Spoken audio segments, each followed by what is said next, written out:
কিশোরগঞ্জ ভৈরব সড়কের কুলিয়াচর থানাধীন দাঁড়িয়েকান্দের একটি জায়গায় চাকার হাওয়া কমে যায়। তখন আমাদের পিকআপটি রাস্তার পাশে দাঁড় করিয়ে হাওয়া দিচ্ছিল। এই মুহূর্তে কিশোরগঞ্জগামী একটি ট্রাক যেটির মধ্যে কুড়া ছিল অনেক উঁচু করে, সেই ট্রাকটি আমাদের পিকআপের পিছনে ধাক্কা দেয় এবং উল্টে তার উপরে উঠে যায়। ওই মুহূর্তে আমাদের 4 জন সদস্য ডিউটিরত ছিল এটিএসের জাকিরের নেতৃত্বে।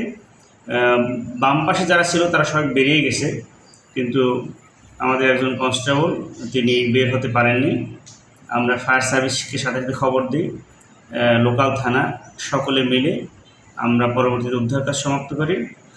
আমাদের কনস্টেবল পারভেজ আহমেদ তাকে মুমূর্ষু অবস্থায় উদ্ধার করে আমরা জহুরুল হক মেডিকেল কলেজ বাজিতপুরে নিয়ে যাই।